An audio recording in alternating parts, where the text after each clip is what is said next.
Lagi wonten gedung dakwah PCM Meru kanthi suasana sehat walafiat. Amin. Shalawat dan salam mugi tansah katetepaken dumateng Nabi Agung Nabi Muhammad sallallahu alaihi wasallam. Bapak Ibu, endang menika kita badhe ngaos judulipun unik Bapak Ibu. Judulipun sandal. Pengajian kok judulnya sandal ini apa ini? Bapak Ibu, kula yakin panjenengan yang tindak wonten mriki sedayanipun ngagem sandal, terus enten ingkang nyeker. Mboten enten. Bapak Ibu, an-ni'alu libasul anbiya. Sandal adalah pakaian para nabi. Berarti menawi Bapak Ibu ngagem sandal, berarti Bapak Ibu sampun nindakaken sunnah para nabi. Ya, termasuk sepatu. Sandal, sepatu niku hukumipun sami. Mila endang menika kita badhe ningali sandal itu ternyata wonten Al-Qur'an lan wonten hadis kathah pembahasanipun. Nggih, kathah pembahasanipun. Mila kita mangke badhe ngoncai setunggal bawa setunggal. Nggih, matenipun kathah mangke saknyandhaipun tasih makepon kalih sandal. Ingkang nomor 9 inggih menika kalau mau sampun kula aturaken an-ni'alu libasul anbiya.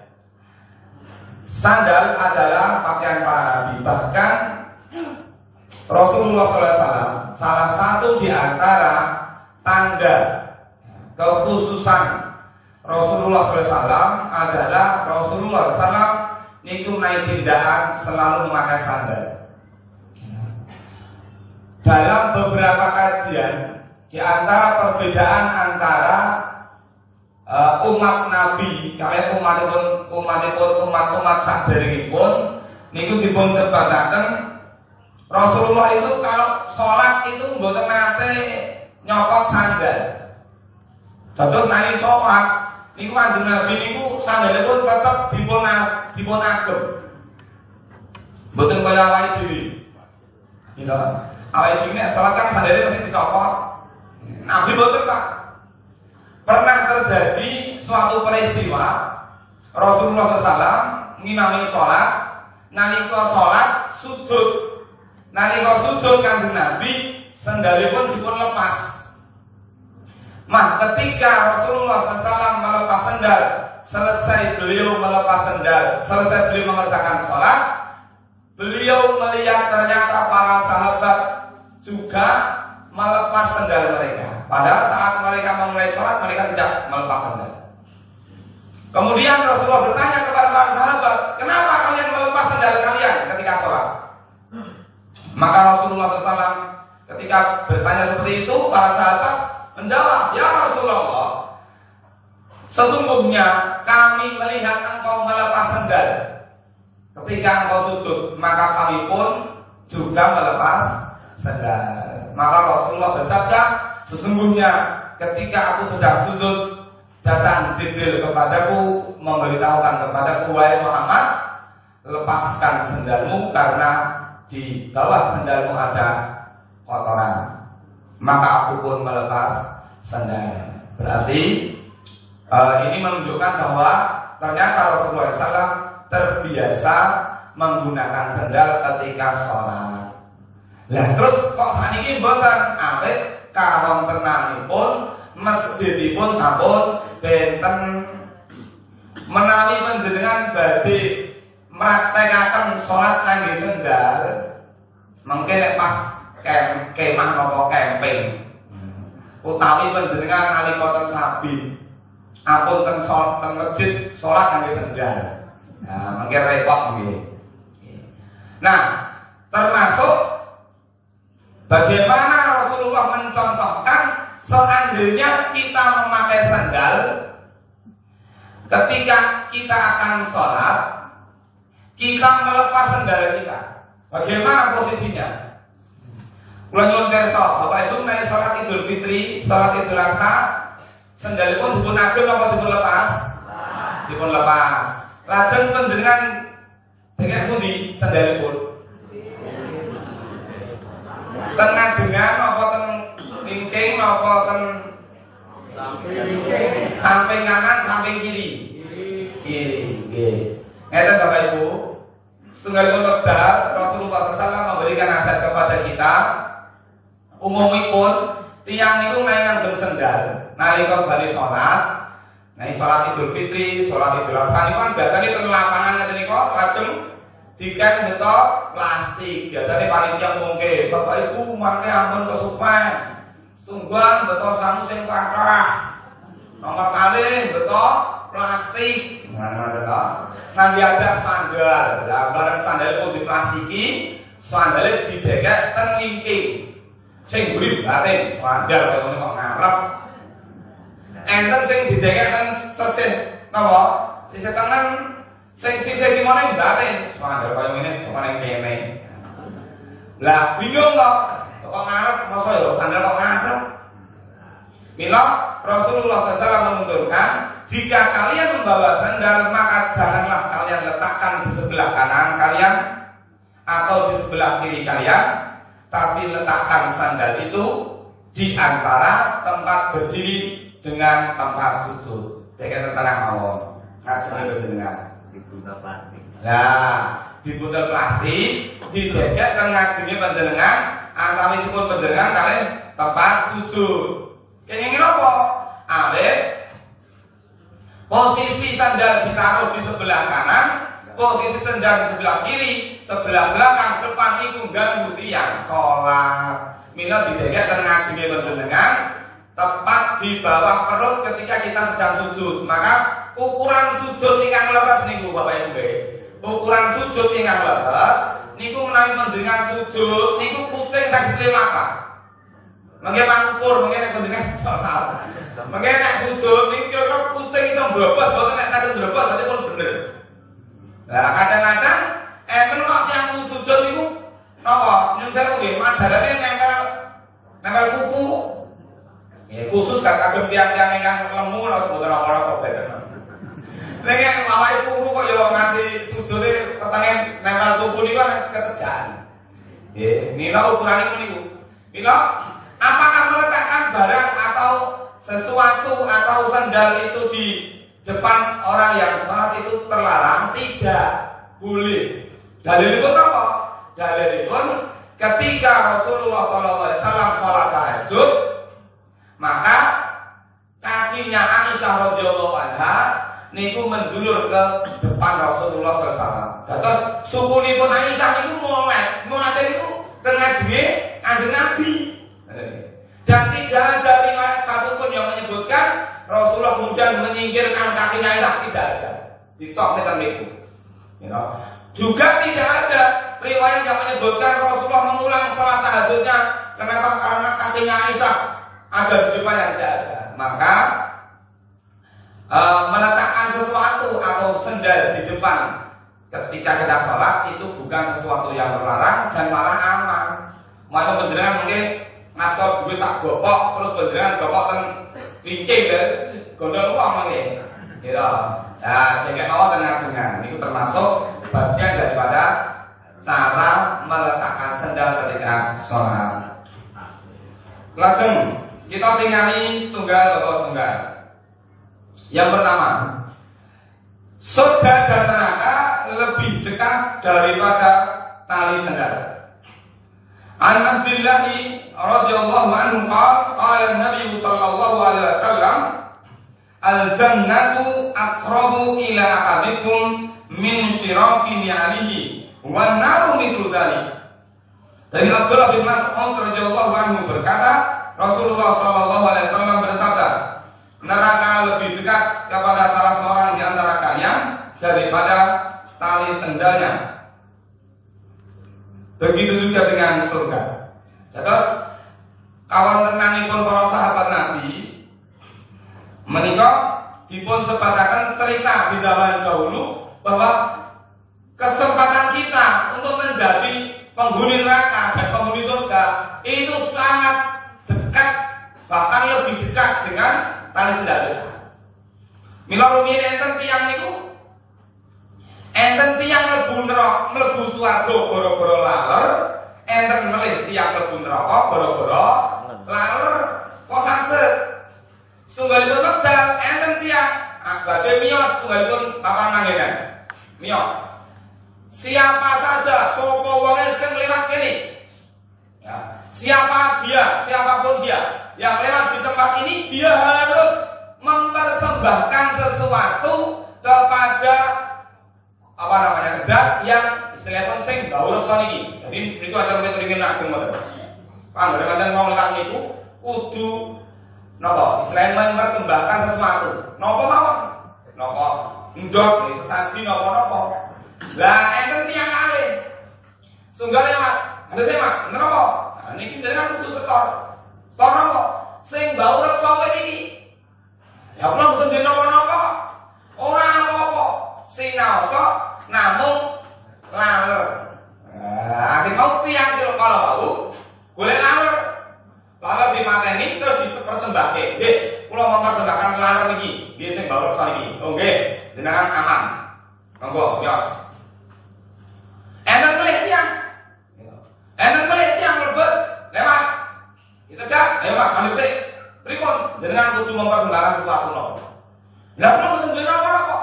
Mboten apa-apa. Jenengan mempersembahkan seekor lalat pun tidak apa-apa. Mboten saged.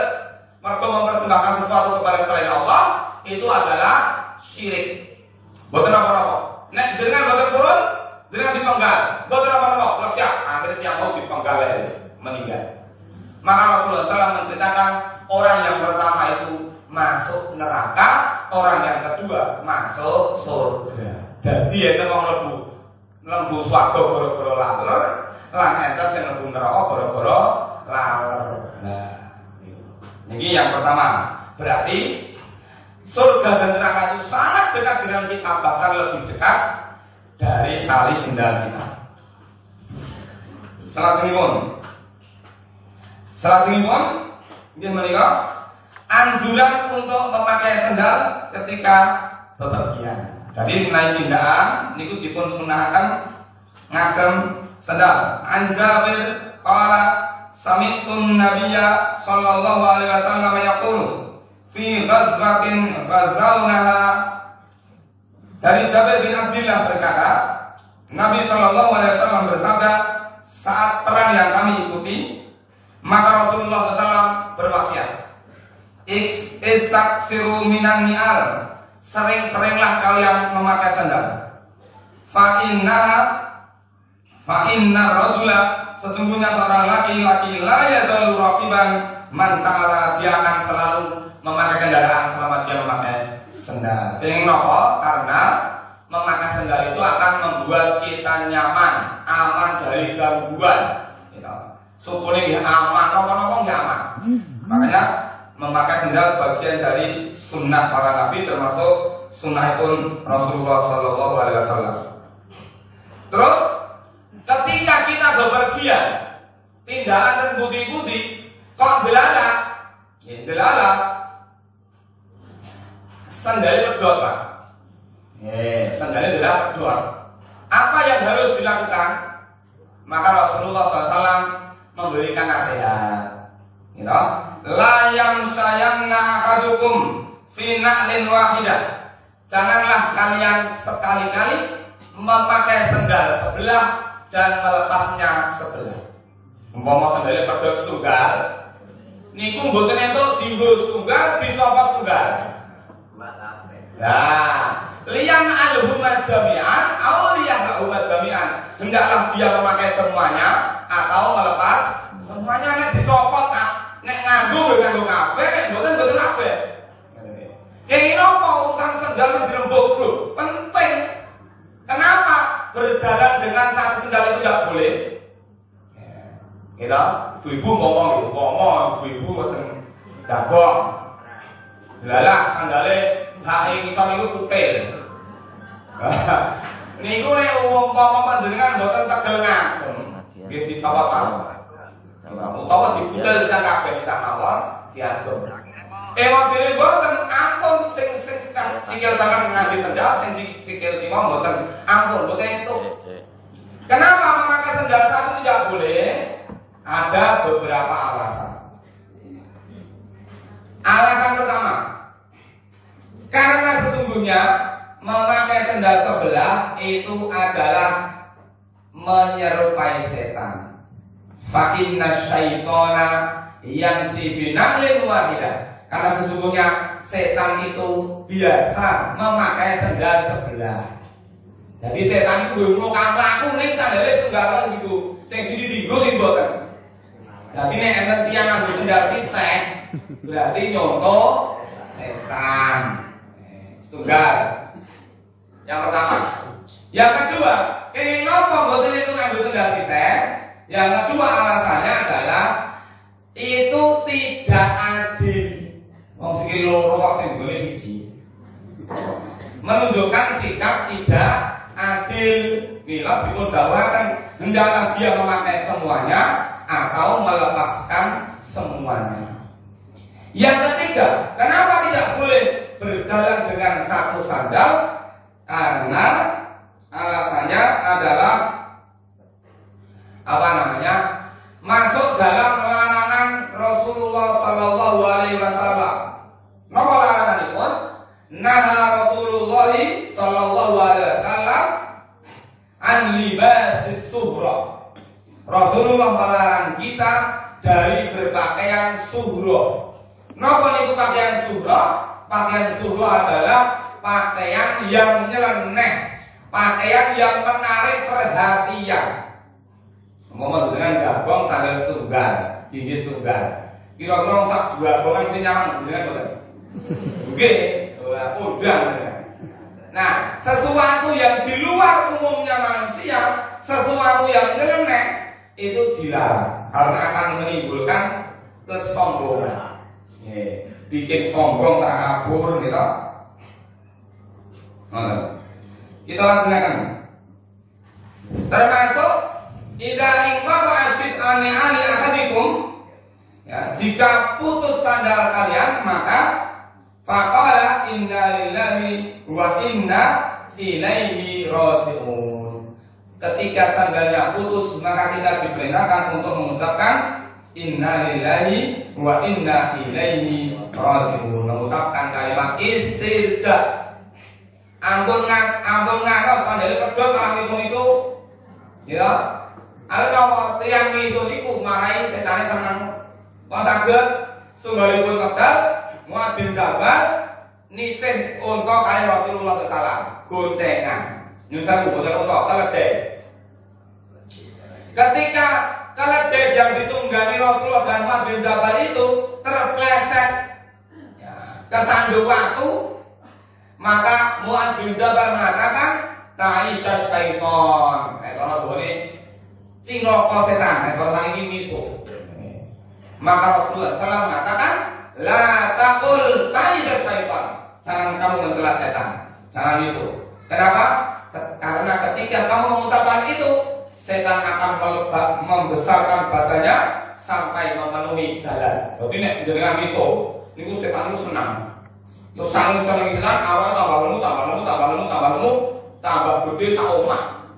Nah, didadot nek ukuran jenengan enten alangan niku ampun miso. Ngucap awal innalillahi wa inna ilaihi raji'un. Nek ucapan itu wau diucapkan setan tambah ciri. Nah ini. Salat menipun Bapak Ibu. Kasih magepokan kalian sendal. Ada suara derak sendal yang didengar oleh si mayit. Terus mayit keluar terdengar nembe takziah, gitu.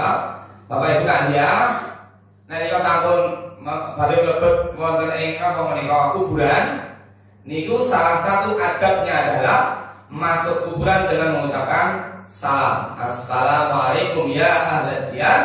Terus yang kedua adalah melepas sendal. Melepas sendal. Kenapa? Karena Rasulullah SAW menyebutkan dalam suatu kesempatan beberapa orang sahabat masuk kuburan dan beliau melihat ada seorang sahabat yang tidak melepas sendalnya, maka Rasulullah perintahkan orang itu untuk melepas sendal.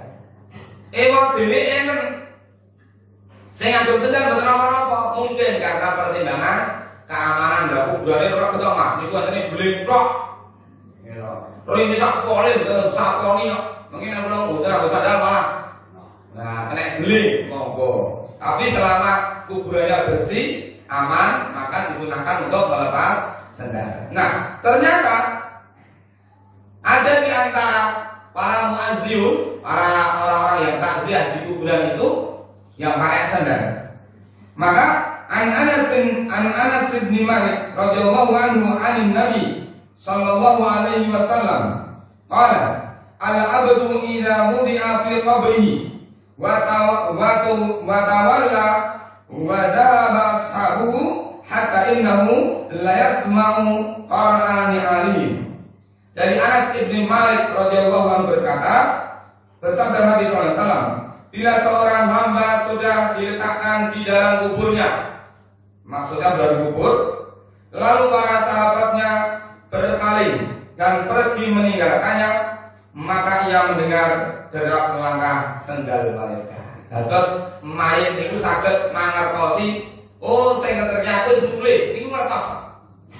Bahkan mayit itu bukan hanya mendengar sendal ketika mereka pulang, bahkan mayit ketika dia digotong oleh orang-orang yang menggotongnya, jika mayit itu orang soleh, maka dia akan mengatakan ketika digotong ke kuburan itu, mayit itu soleh, dia akan mengatakan asri'uni, asri'uni, ayo dan cepat, ayo dan cepat, ayo dan cepat. Ya, menawi mayit itu mursal yang beling, yang mursal, maka dia mengatakan aina tadhabuni, aku kan digonyandi, aku kan digonyandi.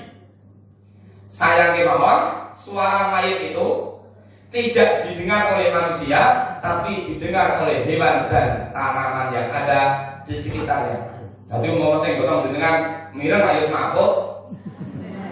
Mila sing gotong boten mireng, sing mireng sekitar kewan-kewan sekitar itu kale tanaman-tanaman. Kenapa? Itulah cerita orang-orang yang sudah meninggal. Termasuk cerita mayit ketika ada di dalam kubur, siksanya dan nikmatnya kubur itu dirasakan oleh orang-orang, oleh makhluk-makhluk selain manusia, yaitu ada tanaman, ada hewan-hewan yang sering masuk ke kuburan. Mereka semuanya mendengar cerita orang-orang yang sudah meninggal dunia. Syekh Muhammad bin Shalih Al-Utsaimin menerangkan, kenapa manusia tidak diperdengarkan suara orang-orang yang sudah meninggal, cerita siksa kuburnya. Apa alasannya? Yang pertama adalah untuk memberikan ketenangan kepada ahli waris. Umpama jenengan paling ngertos ngoten ayo rekoso. Bae wis itu malah babar kaya rekoso kaya babar. Malah bener sida susah terus bendina krungu bae sampeyan kuburan kan ora. Mila niki. Terus salajengipun ketika di padang mahsyar, ketika kita dikumpulkan oleh Allah Ta'ala di padang mahsyar, maka akan ada peristiwa, yaitu kita dikumpulkan selama 50.000 tahun menunggu sidang, menunggu sidang dari kiamat. Saat itu matahari didekatkan sangat dekat sekali. Maka ketika itu Allah Subhanahu wa Ta'ala memberikan bekal kepada orang-orang beriman, yaitu dengan cara diberikan naungan. Saat itu kita tidak pakai sandal.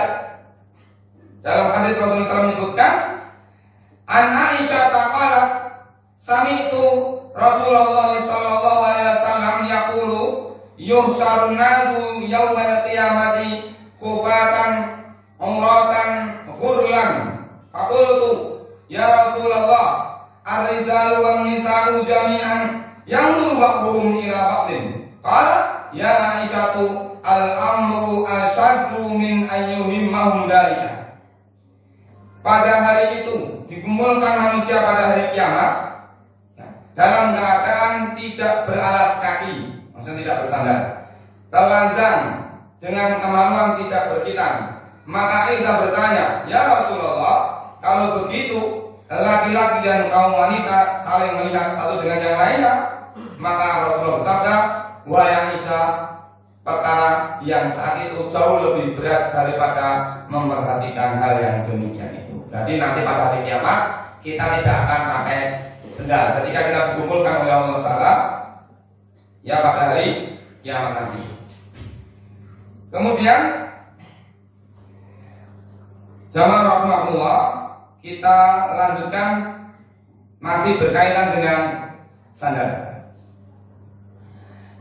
Ketika Bapak Ibu tidak ke masjid, Bapak Ibu tidak ke masjid, kemudian memakai sandal.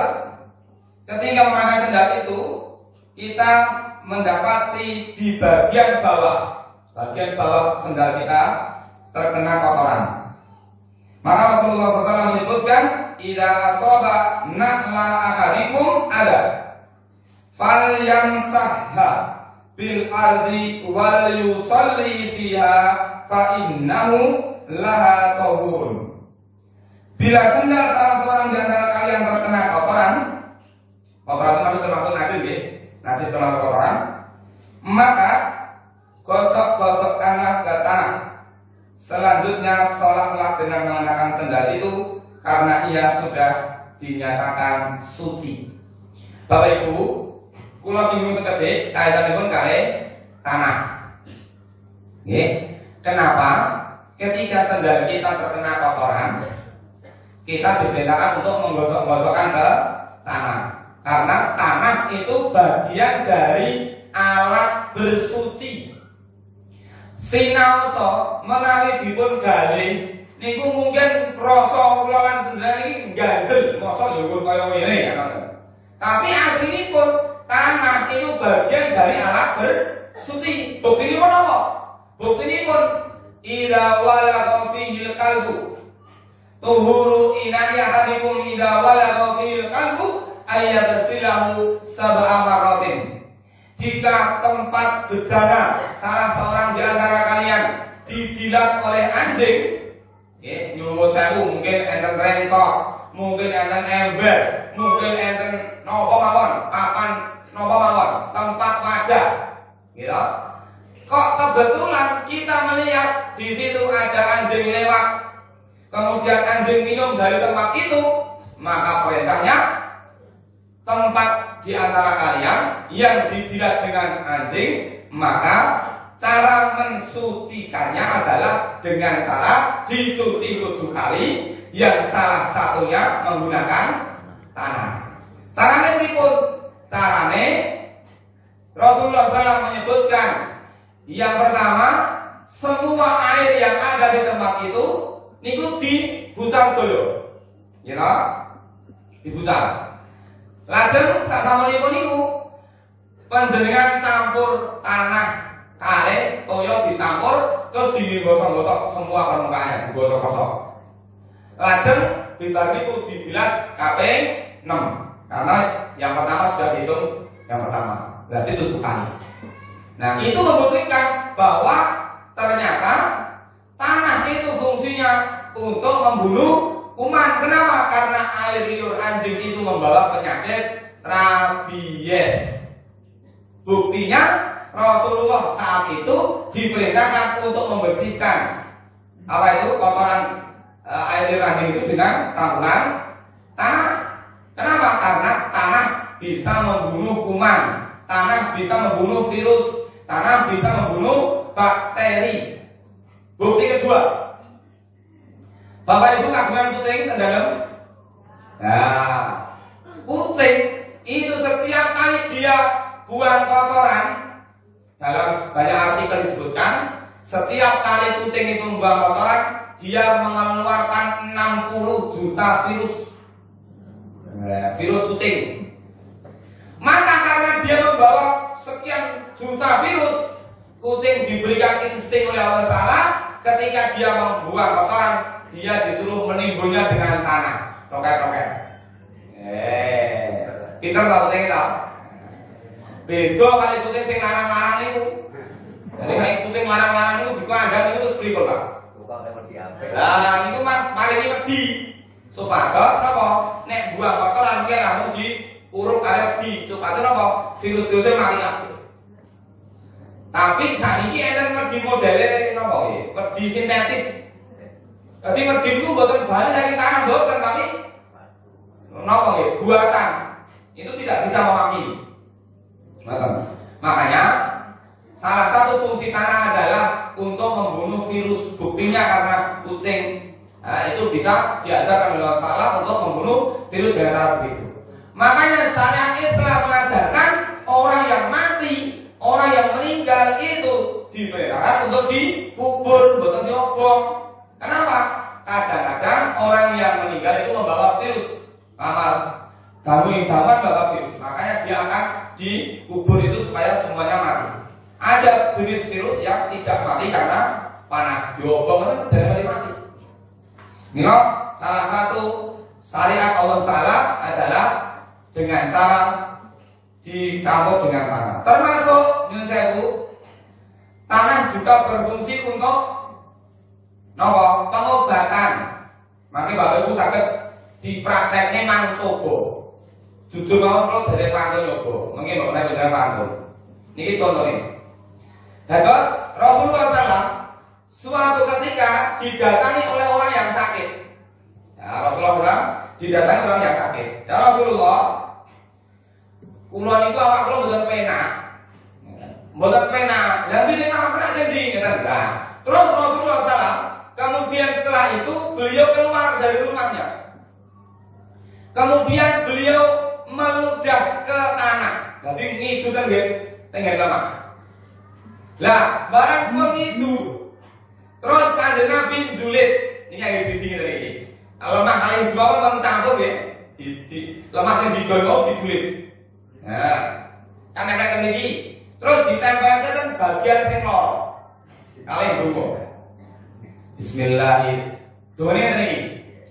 Bismillahi turbatu ardina biriqati ba'dina yusfa bihi sakimuna bi'idni rabbina. Bismillah dengan izin Allah, dengan nama Allah. Turbatu ardina. Kamu itu dengan sebagian dari tanah kami. Biriqati ba'dina dan campuran dari ludah air ludah kami. Yusfa bihi sakimuna, semoga bisa menyembuhkan penyakit kami bi'idni rabbina dengan izin Tuhan kami. Ini kita mulai mari Pak. Ini keluar praktek itu bujang aja Pak. Walah itu disalam. Masihnya ngopo ada ibu barang iblis itu mau lah. Walah keluar itu langsung prakteknya itu hari ini betul tekan. Tapi riwayat itu sahih. Disebutkan dalam riwayat Hadits Bukhari ada, Mu'tabar ada semuanya.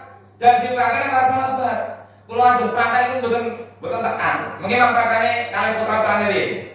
Putranya anak, mantu, kabarnya baik nih. Mungkin mantu. Neng dengan dia butuh yakin. Neng dengan bukan yakin, jangan mari-mari. Dungo itu harus yakin betul kabul. Kan ngoten. Nggih, kula lajeng nggih.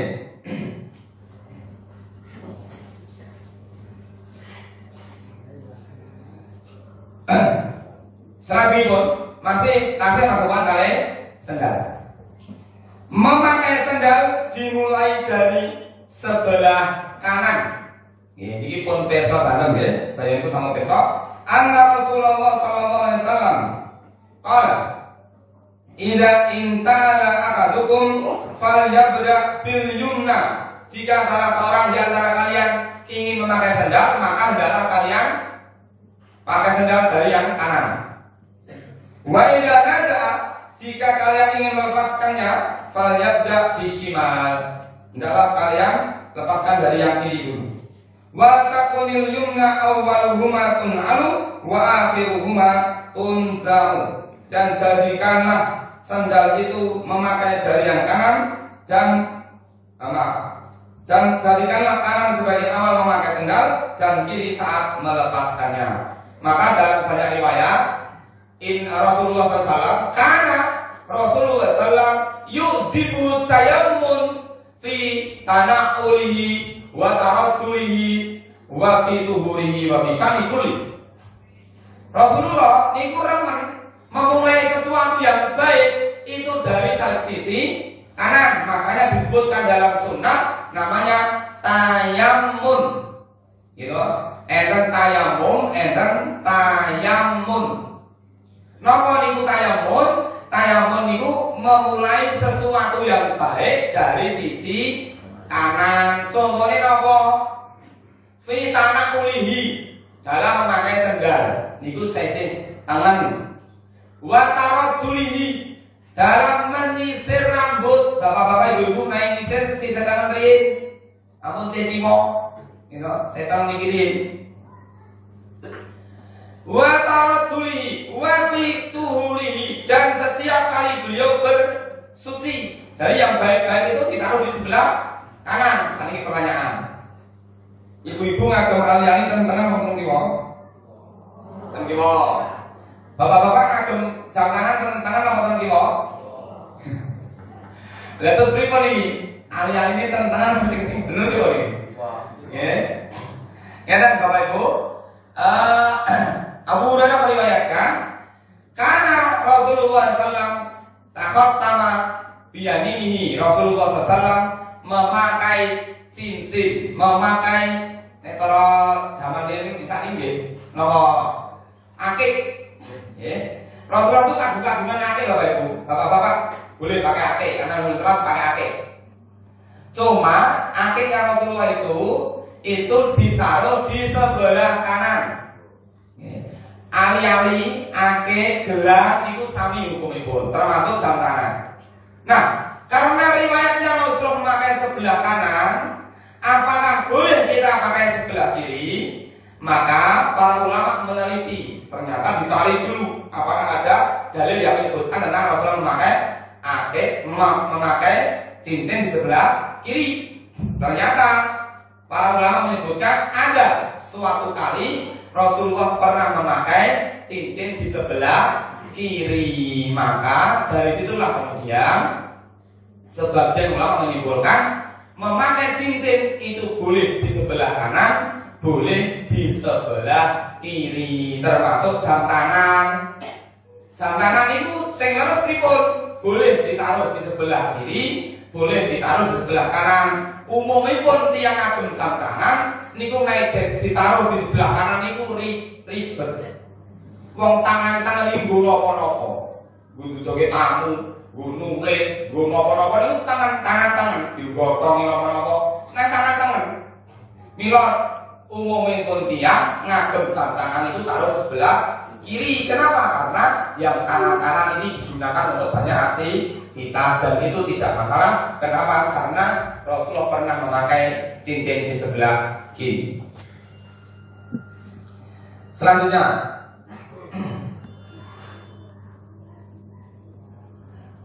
tentang sunnah tayamum maupun matur kalian pun kali sendarugi ketika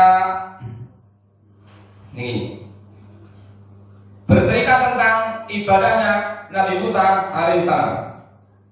Nabi Musa itu adalah salah satu di antara nabi kaum Bani Israel, ya, kaum Bani Israel. Ketika Nabi Musa alaihissalam itu menikah dengan putri dari Nabi Syuaib, ya, putri dari Nabi Syuaib. Ketika Nabi Musa melihat ada serombongan orang yang sedang mengantrikan binatang ternaknya, ada dua orang wanita, ya, dua orang wanita yang malu-malu untuk mengantrikan ternaknya. Maka ketika itu Nabi Musa pun memberikan pertolongan kepada dua orang wanita ini.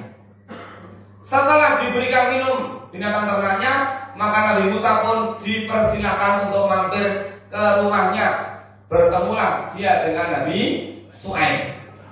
Maka ketika tinggal bertemu dengan Nabi Syuaib, salah satu di antara putri Nabi Syuaib itu kemudian mengatakan kepada Nabi Syuaib, "Inna khaira man ista'jartal qawiyul amin." Wahai bapakku, tidakkah engkau angkat dia sebagai pembantumu? Karena sesungguhnya orang yang paling baik engkau angkat sebagai pembantu, sebagai pegawai adalah al-qawiyul amin, orang yang kuat dan dapat dipercaya. Maka akhirnya Nabi Syuaib menawarkan kepada Nabi Musa, wahai Musa, maukah engkau aku nikahkan dengan anakku, ya, dengan syarat engkau menggembala ternakku selama 8 tahun. Jadi syaratnya Nabi Musa itu sakit nikah kali putrane Nabi Syuaib itu di paling syarat apa? Kudu gelem aman wedhuse lawase 8 tahun sama sanika itu kena yang. Fa'in, kalau kamu pengen lebih lama maka itu lebih baik. Maka akhirnya Nabi Musa pun menikah dengan salah satu di antara putri Nabi Syuaib. Nah, ketika Nabi Musa dengan putrinya, dengan istrinya ini, ya, ketika diangkat menjadi nabi, beliau diperintahkan oleh Allah SWT untuk datang ke sebuah bukit, namanya Bukit Lembah Suci Tua. Maka ketika itu dari arah yang amat jauh, beliau melihat cahaya yang bersinar luar biasa, seperti api. Maka kemudian Nabi Musa AS mengatakan kepada istrinya, wahai istriku, kamu di sini dulu. Aku akan mendekat ke sumber cahaya itu. Akhirnya Nabi Musa mendekat ke arah sumber cahaya itu. Ketika sampai di dekat sumber cahaya itu, maka kemudian Allah Subhanahu Wa Taala berfirman. Ya, ada suara yang keluar dari lembah itu dengan mengatakan, ini ana rabbuka fahlaq na'laik. Wahai Musa, sesungguhnya aku adalah Tuhanmu. Maka fahlaq na'laika, lepaskan sendalmu, innaka bil wadi muqaddas tuwa. Sesungguhnya engkau sedang berada di sebuah lembah yang suci, yaitu lembah Tua. Maka para ulama mengatakan perbedaan antara umat Nabi Musa dengan Nabi Muhammad SAW adalah kalau Nabi Muhammad SAW itu beribadah tidak mensyaratkan sendalnya dicopot, ya. Tapi kalau umatnya Nabi Musa itu mensyaratkan ketika beribadah itu sandalnya harus dilepas. Yang kedua, kalau umatnya Nabi Musa itu beribadah kepada Allah, mengerjakan sholat, mereka harus beribadah di tempat ibadah yang sudah ditunjuk. Tidak bisa di mana-mana, tidak boleh. Tapi umatnya Rasulullah itu dimanapun dia berada, ketika sudah masuk waktu sholat, kita diperintahkan untuk sholat. Hanya ada beberapa tempat yang tidak boleh untuk sholat. Kenapa kawan? Yang pertama adalah kuburan, bukan itu di sholat. Yang kedua adalah al-hammam, yaitu kamar mandi. Kamar mandi ini kalau dibaca Pak Tia, Pak, dibaca kalian yang dagang saking Sragen ten Jakarta. Ya pripun Mas, kalau sholat bukan sakit kok.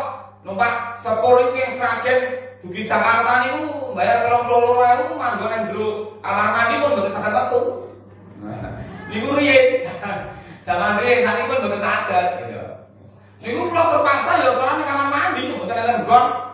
Zaman riyen kan nggih, napa nggih utel-utelan saat ini pun ditotok mboten saged. Sak gon-gon ngoten. Nah niku. Yang ketiga adalah tempat ma'afinil ibil. Apa itu? Tempat kandang unta. Tadi kemudian sing kandang unta apa? Ya, tempat kandang unta tidak boleh. Sebagian ulama memakruhkan tempat-tempat yang lain seperti misalnya al-masbalah, tempat pembuangan sampah. Makruh. Kenapa? Karena tempat pembuangan sampah itu biasanya kotor. Kecuali kalau tempat pembuangan sampah itu dibangun masjid.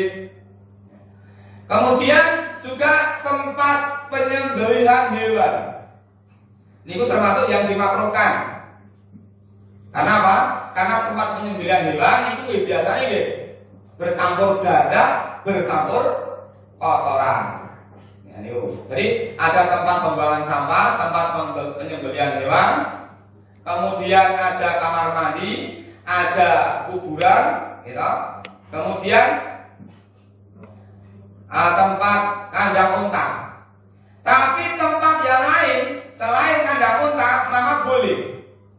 Sebagaimana Rasulullah SAW, karena Rasulullah SAW yusalli fi marabidil ghanam. Rasulullah SAW pernah sholat di kandang kambing. Berarti tentang kandang wedhus itu angsal di sholat. Beneran pun nanti sholat tentang kandang wedhus? Kagungan wedhus bukan? Betul. Mangsubi ini tahun dulu. Maksudnya kula dari riwayat itu Imam Malik kemudian menyebutkan bahwa karena Rasulullah pernah sholat di kandang kambing, maka kotoran kambing itu tidak najis. Kenapa? Karena Rasulullah sholat di situ. Tapi Rasulullah melarang kita untuk sholat di kandang unta. Kenapa? Ya mungkin bisa jadi sebagian ulama menyimpulkan, bisa jadi karena kandang unta itu apa?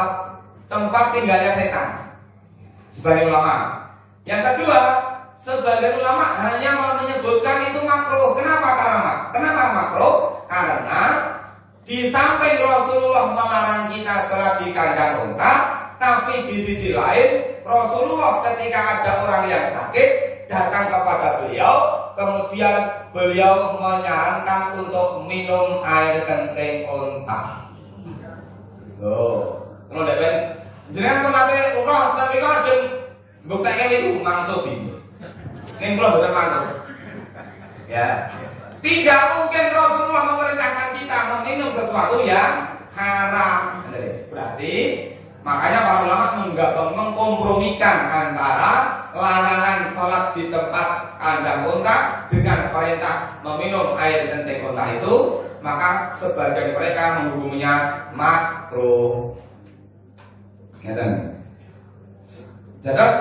perbedaan antara umatnya Rasulullah SAW itu kalau sholat tidak harus melepas sendal. Makanya nanti dalam kasus tertentu Bapak Ibu saged nyobi piye rasane sholat sandhalan. Pripun rasane? Kanjeng Nabi nek sholat mboten ada dicopot, sandalnya diatur terus. Pripun? Tapi saya sarankan sholat itu yang sandal itu nalika dalam kondisi di alam terbuka, ampun terkejut, mungkin dadi rame.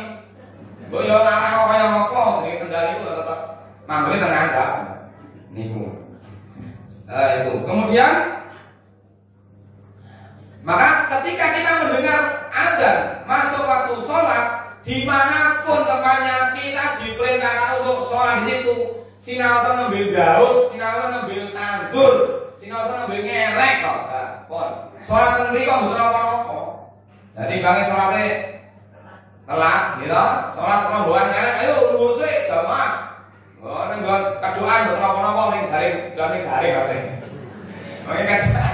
Sing telat ya malah nyandut kabeh. Niku mboten masalah, gitu, mboten masalah.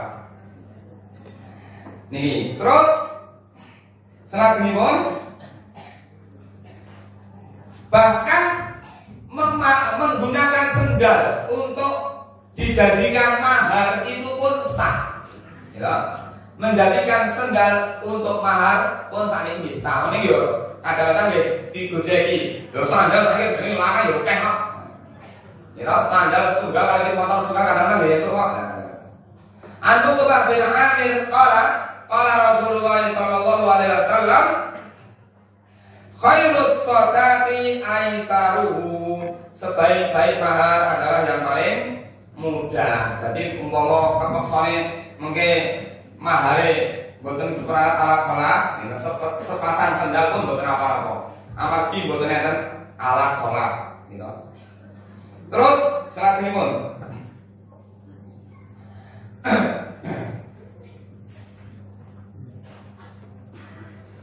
ada sandal yang bisa masuk surga. Kita enten sandal sing saged mlebu swarga. Sandale sinten? Bilal bin Rabah. An Abi Hurairah radhiyallahu anhu anna Nabiy sallallahu alaihi wasallam qala li Bilal 'inda salatil fajr, ya Bilal hadisni bi arza amalin amiltuhu fil Islam fa inni sami'tu dafana alaika baina yadayya fil jannah. Qala ma amiltu amalan arza indi anni lam atatahhar tuhuran fi sa'ati lailin aw naharin illa sallaitu bidzalika tuhur ma kutiba li an usalliya. Dari Abu Hurairah radhiyallahu anhu berkata bahwa Nabi sallallahu alaihi wasallam bersabda kepada Bilal saat salat subuh, "Wahai Bilal, tolong ceritakan kepadaku tentang amal apa yang paling engkau harapkan pahalanya. Karena sesungguhnya aku mendengar derap sandalmu di hadapanku di dalam sana." Terus Nabi SAW niku dipun taosi desa dening malaikat bilih suwantenipun sandalipun Bilal niki sampun dumugi swarga. Niki tiyange sing gesang teng alam donya ning sandale pun dugi swarga. Lajeng Kanjeng Nabi nuwun pirsa, kok ya pengpengangimen gitu. Amalanipun apa kan ngoten. Maka Bilal mengatakan, tidak ada amalan yang paling aku harapkan pahalanya selain aku berwudu baik malam maupun siang, kecuali setelah itu aku menunaikan sholat semampuku. Berarti amalan spesial Bilal niku namung kalih. Saben-saben batal beliau wudu, saben wudu lajeng sholat kalih rakaat. Abot napa panjang iki? Abot. Swarga ya. Dan salah satu amalan yang istimewa yang menyebabkan sandalnya Bilal sampai ke surga adalah istiqomah menjaga wudu. Maka menjaga wudu bagian dari sunnah Rasulullah SAW. Terus kula dengan ini mereka istiqomah ini luar biasa. Saya tambahi sholat kali rakaat badal wudu, itu bagian dari cara kita untuk tetap istiqomah supaya kita menjaga wudu kita. Jadi wudu batal, wudu mulai terus. Ngaten. Ning sakniki nek ngajeng dipraktekne nggih angel. Angel, kenapa? Karena kadang-kadang apa nggih? Kasusnya itu enten model tiang itu bolak-balik kentut apa? Utawi balik nang iki kawanan repot iki. Sedina kadang-kadang 10 20 ae. Terus selanjutnya sandalnya Abu Thalib. Abu Thalib sinten niku? Abu Thalib adalah paman dari Rasulullah sallallahu alaihi wasallam. Abu Thalib niki pamanipun Rasulullah, tapi ketika beliau meninggal dunia, beliau tidak bisa mengucapkan kalimat la ilaha illallah. Salah satu sunnah Nabi adalah ketika kita mendampingi orang yang sakaratul maut, kita diperintahkan untuk mentalkinkan la ilaha illallah. Jadi lafaz talqin itu bukan syahadat, tapi la ilaha illallah. Awal-awal dituntun la ilaha illallah. Mangkene pun calon mayit iki wau sing sekarang iki wau pun ngucap la ilaha illallah, ampun jenengan teko niko. Mangkene kleru mangkana akhiru kalamihi la ilaha illallah kafalan jannah. Orang siapa yang ucapan terakhirnya la ilaha illallah maka dia akan surga. Ayo Mbak, la ilaha illallah. La ilaha illallah. Baik, la ilaha illallah. Mbak, panisane sing kono jatahe sapa? Ampun. Nggih. Mengke ucapan terakhirnya malah salah kono, nggo kono, salah kono, nggo kono. Tapi nek pun niku la ilaha illallah pun mandhap, pun boten tak ditekani napa-napa. Nah, ternyata ketika Abu Thalib meninggal, diperintahkan Nabi untuk mengucapkan la ilaha illallah, boten turun. Mergo digodho kalih dua tokoh Quraisy. Akhirnya Abu Thalib meninggal dalam posisi tidak mengucapkan kalimat la ilaha illallah. Kanjeng Nabi gelo. Abu Thalib niku pakle Kanjeng Nabi yang berjuang melindungi Nabi, tapi ketika beliau meninggal tidak bisa mengucapkan la ilaha illallah. Maka kemudian Nabi bertekad la astaghfiranna laka ma lam unha anhu. Aku akan minta dispensasi kepada Allah supaya Allah meringankan siksamu. Memintakan ampun kepada Allah. Maka kemudian Allah berikan keringanan. Abu Thalib dimasukkan ke dalam neraka, gitu. Penjuru neraka itu disanoni kali Gusti Allah sandal. Jadi sandal itu diparingi kali Abu Thalib, gitu. Dia beli sandal, tapi sandalnya itu tidak bisa membebaskan dia dari siksa neraka, hanya bisa meringankan. Ya. Maka di dalam riwayat disebutkan, sungguh siksanya Abu Thalib itu menyentuh sandalnya Abu Thalib, tapi kepalanya sudah mendidih. Niku nggono sing ngangge sandal. Napa melih terus mboten nganggo napa-napa. Mila sandalnya Abu Thalib hanya bisa meringankan siksanya di neraka, tidak bisa menyelamatkan dia dari neraka. Terakhir Bapak Ibu, kula aturaken asih matukan kali sandal. Bahwa ketika kita nanti berada di padang mahsyar, maka kita akan diberikan oleh Allah Ta'ala sandal. Meskipun tadi saya sebutkan di depan, dalam riwayat tadi 50.000 tahun itu semua manusia akan tidak beralas kaki, tidak berkhitan, tidak pakai baju. Tapi Allah kemudian memberikan pertolongan kepada orang-orang beriman, bahwa di sana Allah akan mendatangkan pertolongan, yaitu orang-orang beriman diberikan sandalnya. Sebagaimana penjelasan yang disebutkan oleh Imam Ibnu Katsir. Dalam riwayat itu disebutkan bahwa orang-orang beriman akan diberikan pertolongan kepada Allah oleh Allah Ta'ala dalam bentuk diberikan minuman, kemudian diberikan sandal. Allah berikan sandal kepada kita ketika nanti di hari kiamat sebagai bentuk pertolongan Allah kepada kita pada hari kiamat. Bapak Ibu jamaah rahimakumullah, sampun sam itu langkung sekawan boten prayogi kula matur. Lajengipun materi menika wonten boten nami mangke saged panjenengan maos.